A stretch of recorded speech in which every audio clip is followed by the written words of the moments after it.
Celtic Badass of the Week showcases a person of Celtic heritage each week. Those who exemplify the give no shit attitude and come out on top.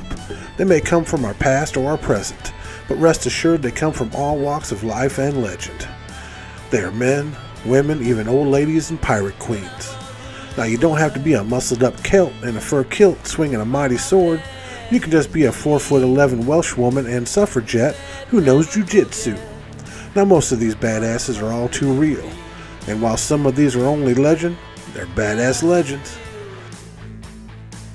The only prerequisite is Celtic blood and badassedness. Few things say badass the way a well-groomed mustache does. Well, unless you're a woman. Sorry, Grandma. There's just something about a man who has almost half his body weight compiled on his upper lip that screams, I'm all out of gum, I'm ready to kick some ass. Now, Vercingetorix, he lived from 82 BC to 46 BC, and he was king and chieftain of the Arverni tribe who united the Gauls in a failed revolt against Roman forces during the last phase of Julius Caesar's Gallic wars. Vercingetorix was the son of Celtillus the Arvernian, leader of the Gallic tribes. Vercingetorix came to power after his formal designation as chieftain of the Arverni at the oppidum Gergovia in 52 BC. Now he immediately established an alliance with the other Gallic tribes, took command, combined all forces, and led them in the Celts' most significant revolt against Roman power. Now he won that battle, the Battle of Gergovia against Julius Caesar, in which several thousand Romans and their allies were killed and Roman legions withdrew.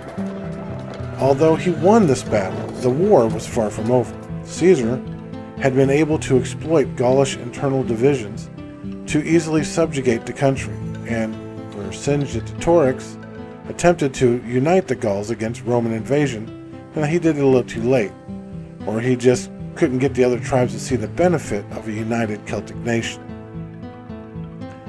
Vercingetorix said screw it and decided that he was going to face Caesar, which he knew would eventually happen again, with the forces that he already had. Now he chose what he thought was the perfect place for such a badass throwdown. Situated on a hill surrounded by river valleys, the area known as Alesia offered a strong defensive position, and Vercingetorix staked his claim on it. However, arriving with his army, Caesar declined to launch a frontal assault on the Celtic forces, confused his foes, and instead he laid siege to the town. Now, as the entirety of Vercingetorix's army was within the walls, along with the town's population, Caesar expected the siege to be brief. To ensure that Alesia was finally cut off from aid, he ordered his men to construct an encircling set of fortifications known as a circumvallation, featuring an elaborate set of walls, ditches, watchtowers, and traps. The circumvallation ran approximately 11 miles and totally encompassed the town of Alesia. Understanding Caesar's tactics, Vercingetorix launched several cavalry attacks with the goal of preventing completion of the wall. Now these were largely beaten off though, but a small force of Gallic cavalry was able to escape. Now this may have been the plan all along. These cavalry were able to ride and bring back, eventually, the Celtic reserve army of almost 150,000 warriors. The fortifications were completed in around 3 weeks. Now, understanding Vercingetorix's tactics, Caesar was concerned at the time that the escaped cavalry would return with a relief army. He knew what was going on. He understood the tactics. So he began construction on a second set of works which faced outward, known as a contravallation. Now this 13-mile fortification was another ring around the town of Alesia, creating an inner circle. And this essentially trapped Caesar and his army within the rings, with no escape. They either had to fight or die. Great motivators, wrote Caesar.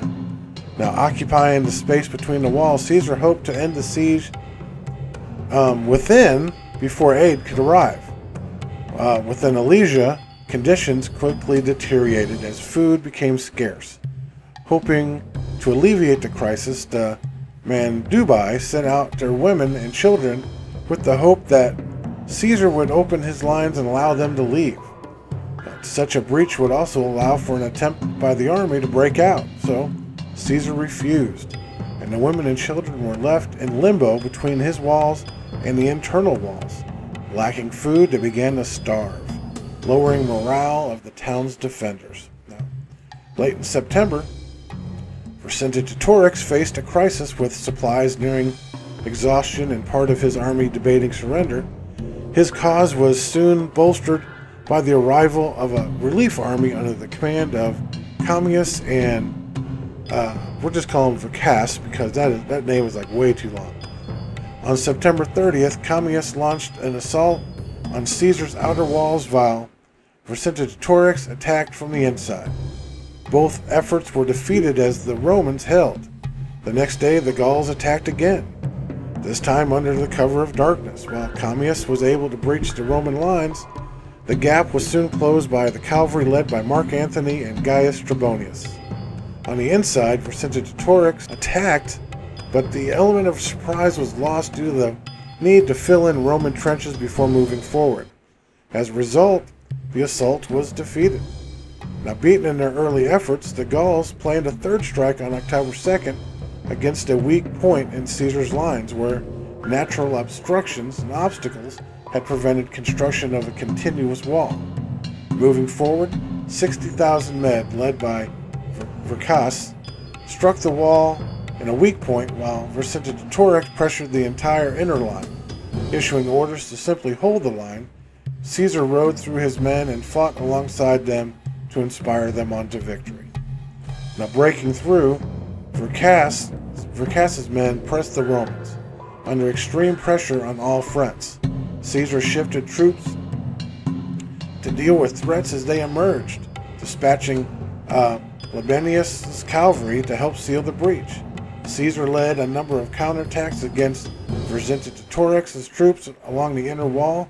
Now, though this area was holding, Labienus's men were reaching a breaking point. Rallying about 6,000 men, Caesar personally led them out of the Roman lines to attack the Gallic rear. Spurred on by their leader's personal bravery, Labienus's men held as Caesar attacked. Caught between two forces, the Gauls soon broke and began fleeing. Pursued by the Romans, they were cut down in large numbers. Wow. Now, hey, what the hell? Is this story about Caesar or Vercingetorix?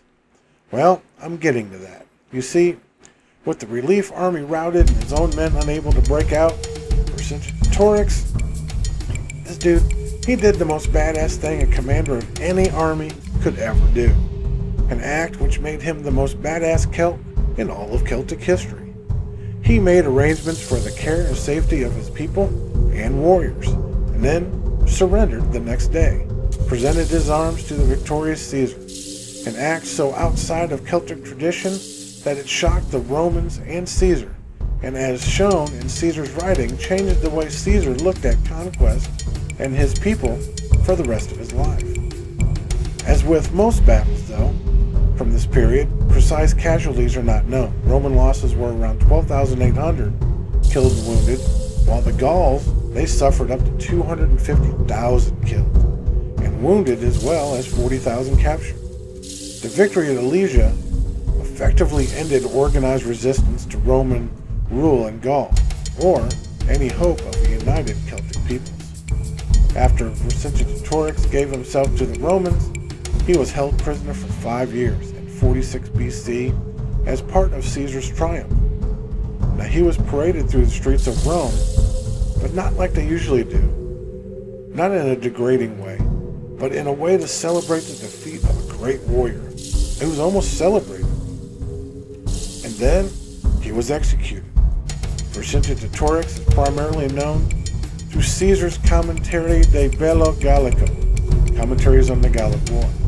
Now, to this day, though, Vercingetorix is considered a hero, and I'm just probably going to butcher this word too. Arverni, which part of France is his native region. Wow, that dude's a badass. changed the way war was fought.